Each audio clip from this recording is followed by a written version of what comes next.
In the heart of a big, noisy city where buildings poked the clouds and cars zoomed like angry bees, lived a small, scruffy dog. His name, if he had one, was Lost to the Wind. He was the color of dust, and his fur was a map of all the tough places he had slept. Every day was the same for him. He would wake up with a grumble in his belly that felt as big as the city itself. His ears would droop a little lower each morning, listening to the clatter and bang of a world that didn't seem to have a quiet corner just for him. He was a lonely soul, a tiny shadow moving through a forest of legs.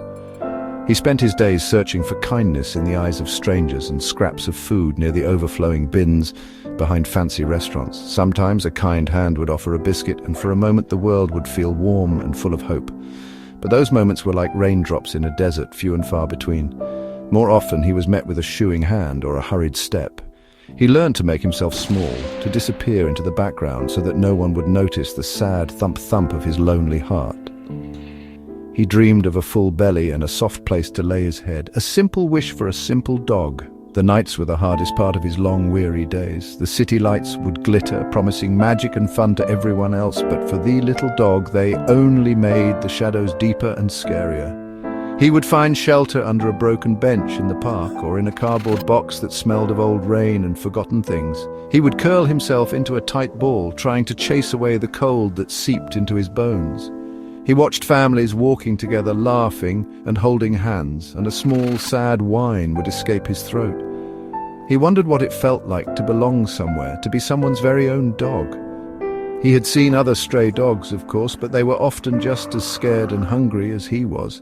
They would bark and snap over a found piece of chapati, their fear making them fierce. The little dog didn't like fighting. It made the emptiness inside him feel even bigger. So he kept to himself, a silent observer of a world that was always moving too fast. He would look up at the moon, a big white eye in the dark sky, and wonder if it saw him. He wondered if anyone, anywhere, knew he was there, a small dog with a big empty space in his heart, wishing for just a little bit of light.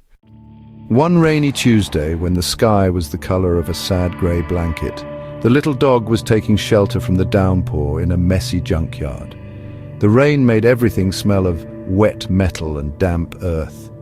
He was sniffing around a pile of old, discarded things, a broken chair, a bicycle with one wheel, and stacks of yellowed newspapers. It was here, tucked away behind a rusty tin bucket, that he saw it. It was not shiny or grand. It was a small old lamp, the kind you might see in a storybook. It was made of brass, but it was covered in so much dirt and grime that it looked like a lumpy brown stone. Curiosity, a feeling he hadn't felt for a very long time, tickled his nose. He crept closer, his tail giving a tiny, uncertain wag. The lamp didn't look like much, but there was something peculiar about it. It seemed to hum with a secret warmth, a quiet promise that was different from the cold junk surrounding it. Acting on an impulse he didn't understand, he nudged it with his wet nose. Then, wanting to clean the strange object, he began to lick it, his rough tongue rubbing against the grimy surface. He licked and licked, the taste of old metal filling his mouth, until a small patch of brass began to shine. Suddenly the lamp began to shake and wobble. A puff of sparkling purple smoke, smelling of jasmine and thunderstorms, shot out from the spout. The little dog jumped back, his heart thumping like a drum. The smoke swirled and danced in the air, growing bigger and brighter until it formed the shape of a magnificent creature. It was a genie, but not a scary one. This genie was made of starlight and laughter, with kind eyes that twinkled like the city lights he watched at night. The genie stretched and yawned as if waking from a very long nap, and then looked down at the trembling dog. "Well, hello there, little fellow," the genie's voice boomed, but it was a gentle, friendly boom like distant, happy thunder. "You have woken me from my slumber, and for that I am eternally grateful. My name is Zamin, and I am the genie of this humble lamp. As the one who has freed me, you are now the master of 3 wishes, 3 chances to ask for anything your heart desires. So tell me, small friend, what is your first wish? Don't be shy now, speak from your heart, for your wishes are my command." The little dog could only stare, his mind a whirl of disbelief and wonder. The little dog looked at the magnificent genie, his mind racing. He could wish for a mountain of bones, a lifetime supply of tasty chicken, or a warm bed all to himself. His stomach rumbled loudly at the very thought. But then he looked past the genie, out of the junkyard and towards the city. He thought of the other hungry animals he saw every day. He thought of the skinny cats that hissed from alleyways and the tired old bullocks that pulled heavy carts, their eyes full of weariness. His own hunger suddenly felt a little smaller when he thought of theirs. He knew what his first wish had to be. He took a deep breath and barked a small, hopeful bark. Looking at the genie, he pictured in his mind not one bowl of food, but many. He pictured bowls appearing in every nook and cranny of the city, in every alley and under every bridge, filled to the brim with delicious, nourishing food. Zameen, the genie, smiled and nodded, understanding the dog's selfless thought. With a wave of his sparkly hand, it was done. All over the city, animals who had known only hunger suddenly found a magical feast waiting for them. The little dog's heart felt full. Not from food, but from the thought of all those happy munching sounds. For his second wish, the little dog thought about the cold. He remembered shivering through long winter nights, the damp chill that never seemed to leave his bones. But he also remembered the other creatures who suffered alongside him. The birds huddled on bare branches, the puppies whimpering in cardboard boxes, and the old dogs, whose joints ached with the cold. He then pictured warm, soft blankets. He imagined them appearing wherever a cold animal was trying to sleep. He wished for a little bit of warmth and comfort for everyone who needed it. The genie's smile grew wider. With another flick of his wrist, soft, cozy blankets materialized across the city, wrapping countless creatures in a gentle, magical warmth.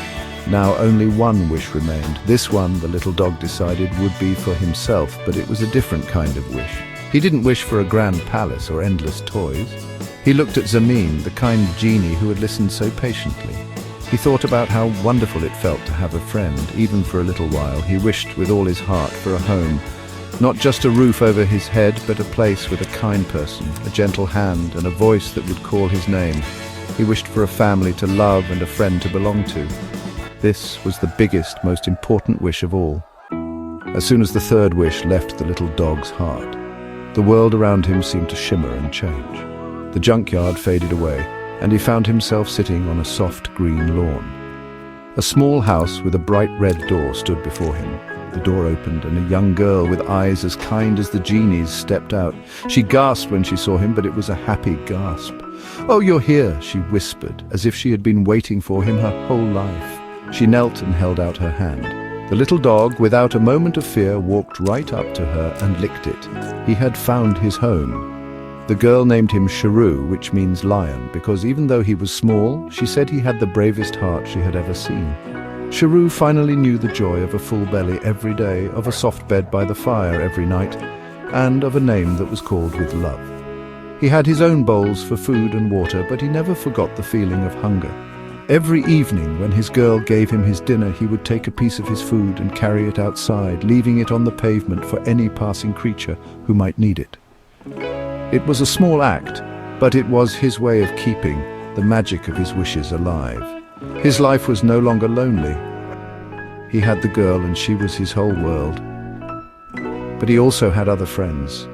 The neighborhood cats, who once would have hissed at him, now blinked slowly in greeting. The birds would sing a little louder when he passed by. The kindness he had wished for had planted seeds all over the city, and now he could see them growing. He learned that you didn't need a magical genie to make the world a better place. A shared piece of chapati, a kind pat, or a gentle word could be a wish come true for someone who had nothing. Sharu, the little dog who was once a dusty shadow, was now a beacon of hope. His story, whispered on the wind from one animal to another, became a quiet legend in the city. It was a reminder that even the smallest creature can have the biggest heart. It taught everyone that true magic isn't about getting what you want, but about giving what you can. And in a world that can sometimes feel big and scary, a little bit of kindness is the most powerful magic of all, a warm light that can chase away any shadow and make any lonely heart feel like it has finally come home.